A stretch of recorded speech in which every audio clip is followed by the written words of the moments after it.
Hi, creative cosmonauts. What's going on? What's going on? What's going on? Are you ready to rock this new year? Are you? Yeah. I am. Woo! So much stuff going on. Woo! Okay, let's rock it. Yeah!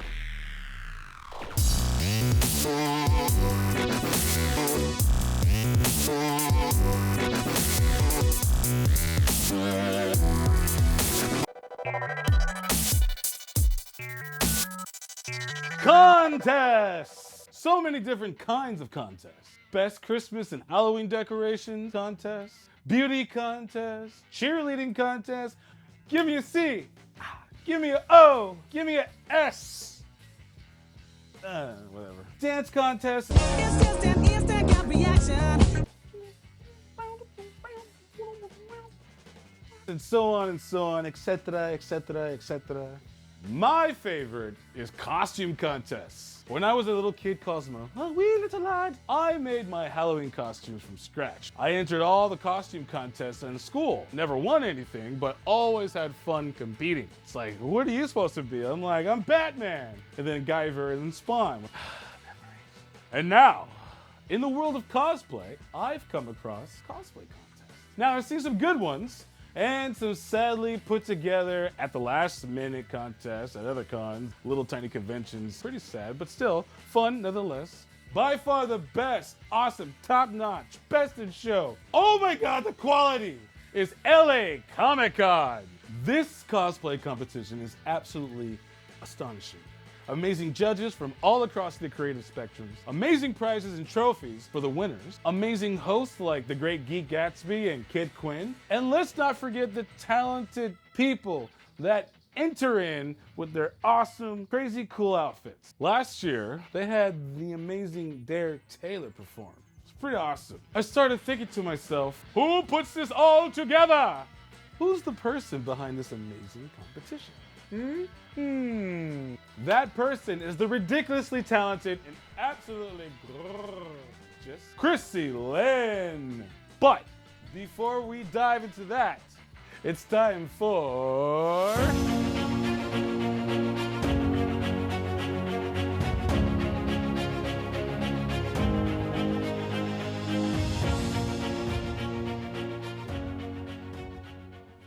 Hey there, cosmonauts. This is Props to History. If you thought this iconic scene at the end of Empire Strikes Back was done with a matte painting, a process where some live action shots are overlaid with a very massive painting, giving the illusion of a much larger area, you would be partially right. Because while a portion of this was actually filmed against a matte painting, notice that it's moving. That effect was achieved with flour, glass beads, and salt filmed against black velvet. The entire effect was set on a turntable, which was slowly rotated, and then all of it was overlaid against the matte painting, giving us one of the most iconic endings to arguably the best sequel in history. Let's check out this sit down with CHRISSY LYNN and find out what it takes to run an amazing, epic, awesome, best in the country show. How many actors portrayed Robin in live-action films and television? A. 9, B. 7, C. 11, or D. 6? Stay tuned for the answer after the interview. CHRISSY LYNN, how are you? I'm tired. I'm good. It was a long year. Lots of cosplay conventions. Tell me about that. How did you get into cosplay? Some good friends of mine were just like, hey, we're doing a group. My first cosplay was actually a group. We're doing the Female Furies from DC. Oh, wow. I was like, oh, I want the most craziest one of them all. So I chose Mad Harriet. Oh. That was my first. I'd been going to Comic-Con San Diego proper since 2004. And when I first saw cosplay there at the time, it was more like the quintessential promo booth babe, you know, like people are just dressed up because they're paid to be dressed up. And I thought that was kind of cool. But then I never thought like, oh wait, there are attendees just dressed up. And I can do this. I can dress up as my favorite characters from comic books and movies. And throughout the years, you were doing your thing. You got your own little branding, right? Me too. Like that. You got booths. Only cool people get booths. That's not true. I don't have a booth. That's not true. I have cosplay guested all over the country. It's been a blessing. And it's not so much about who you know, it's who knows you. So like I'm a makeup artist, and when I do my cosplay guesting, I like to do live demonstrations where I'll teach someone how to, put on some elf ears, a nose prosthetic, a brow piece, gills. And I'll talk about airbrush paints and body paints, which of course goes into the Cosplay Makeup 101 panel that our friend Dawn Banks created at Comic-Con and WonderCon and other conventions. As a maker, I'm all about education and I'm all about teaching. That's not a big deal to me, but I also do costumes. I sew and I make costumes. I fabricate. I can do props. I can do armor. I can do all these things. But yeah, my background is very extensive. So you work in film. I do. You do a lot of things. do. I know I that. do. You do really good work with Bat and the Sun. Bat and the Sun is amazing. If you guys don't know about Bat and the Sun, what the heck are you doing living on the rock? It's a father and son owned. It's Aaron and Sean Shonky. And we do a show called, a little bitty show called Superpower Beatdown. But the biggest project, the biggest thing that we are still working on and finishing out filming in the honor of Jason David Frank is The Legend of the White Dragon. The prophecy tells of a duel between the two dragons of a shared crystal. We must join together to prevent the schemes of evil men. Eric Reed, there is so much you don't know.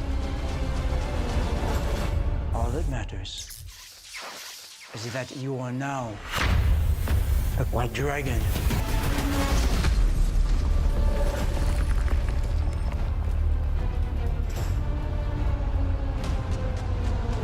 But yeah, if you like nerdy things, you like mashups between different universes and characters battling it out, Superpower Beatdown is a big show in there. My first episode was the Darth Maul versus Spider-Man episode, where we have a Stan Lee cameo. Give me a clue, a hint, anything? I know. You're from Jersey, right? I guess not. Ouch! Whoa! Gotcha! Incoming! Hey, you noisy kids, keep it down. You wouldn't want me to get angry, would you? Awesome. What I want to talk about is the contest. Oh, cosplay. The cosplay contest. Yes. So how did that start? And then how did you become like the badass at it? Let's go in the time machine and go all the way back to 2011. Kamikaze was just a mere concept and a thought that Regina Carpinelli had. I met her at cosplay karaoke, and she's like, "Do you want to like host and like judge my cosplay contest for my new convention?" And I was like, "I'll do you one better." I was like, "I will get you hosts. I will get you judges. I will just run it. I will organize it." 13 shows later, I am still the organizer, the producer of what is now the Cosplay National Championship at LA Comic-Con. And I have different guest judges come in. Bernie, he is my head host. He goes up there, I don't have to give him much direction. He just goes right into the role. He does it, it's beautiful, it's amazing. And then I rotate my co-hosts out. And I like to keep it, like a femme presenting or anybody from the LGBTQIA community. Yeah, I like to, do what I can for my community, my industry, and rotate people out and have different like groups of talent come in to judge these things. We usually do about 30 to 75. There's always a percentage of a drop off of contestants that, sign up, apply, and enter to win up to $30,000 in cash prizing. What? We are probably the biggest convention or the biggest cosplay contest in the world with the biggest cash prize. Wow. So other cons do this. Other cons do this, but sometimes they do like $500 here, $500 in product from a sponsored brand. Our best in show for 2023, they got $12,000. And the contestants never know that. I don't want them to know prior. To me, that's like, that'll make me so nerve-wracking. Yeah, I just don't want that pressure. Yeah. We get repeat contestants. It's nice to see their email in the application process every single year, and I'm just like, welcome back. I can't wait to see what you're gonna do this year. And we've become a tighter community because we see them every year and we know them. Tell me about the process of how it goes into like the judging, the pre-judging, and how does the person sign up, and what do they need to do to prove of making a costume? So the Cosplay Championship is very maker-builder driven. It's about different mediums and the craftsmanship of what you're building and what you're doing. Do you compete all over the country? Is your bread and butter just competing everywhere? When I go into judging, my whole thing is head to toe. Some people have gotten really good about special effects makeup. They've gotten really good about modeling their own 3D printed files and then actually finishing them and then putting them as a part of the costume. or they're master seamstresses and sewers and tailors. I am obsessed with someone who brings 6 different like mediums to the table. That's head to toe to me. And we've had winners in the past with LA Comic-Con that literally did head to toe. We've had people in full crazy armor who built everything from scratch as well. We've had folks who enter and they're master seamstresses or sewers, but they bought a kit offline for 3D printed parts, which is totally fine. Right. But everything else was so flawless, and their paint job was flawless, and them finishing the armor and the prop was so flawless.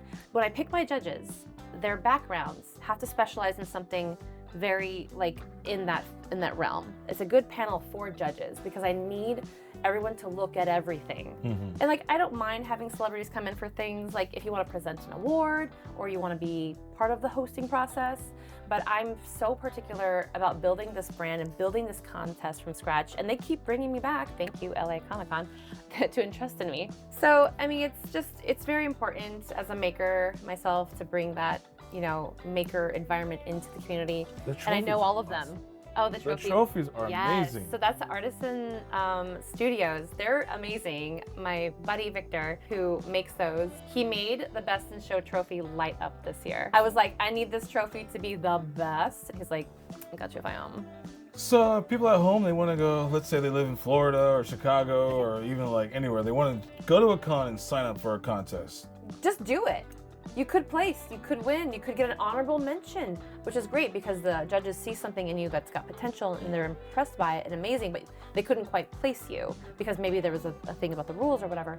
Just take the leap, take the chance, enter something you've made that you're really proud of and passionate and excited about. In other words, push yourself. Push yourself, push the limits. Yeah. CHRISSY, LYNN, thank you so much for being on the show. I know you're a busy person, but thank you for making time. So, comic book and chill? Yeah, comic books and chill. All right, guys. Bada bing. I'm going to go to the comic book store now. All right, well, let's go. It's so bright. The future, that is. The Time to future go. is so bright, yes. Let's go and get some comic books and chill. I'm stuck to the mic. Smooches. It's on my foot. How many actors portrayed Robin in live-action films and television? A. 9, B. 7, C. 11, or D. 6? And the answer is C. 11.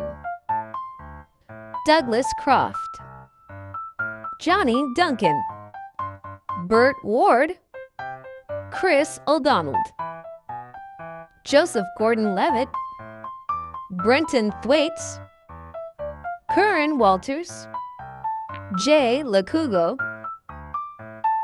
Morgan Cohan, Navia Robinson, and Anna Lore. And for an honorable mention, Marlon Wayans almost became Robin in Tim Burton's Batman.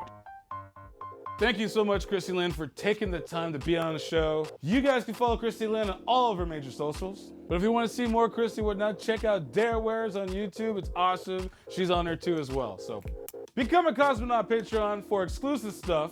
Find the show on Spotify for On The Go, and Instagram to stay connected. And you can also help by using the promo code Cosmoe to get 10% off of your purchase at w.gg and get an amazing energy drink supplement for your everyday multitasking cosplay contest running life. This year, 2024 is going to be amazing. Why? Because of love, peace, chicken, and grease. Oh, shit.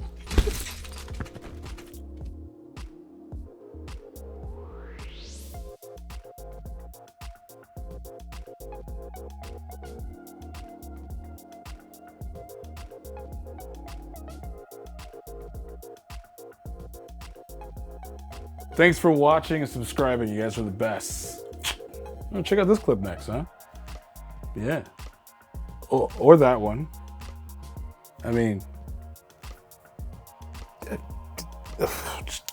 check them both out while you're at it. Why not?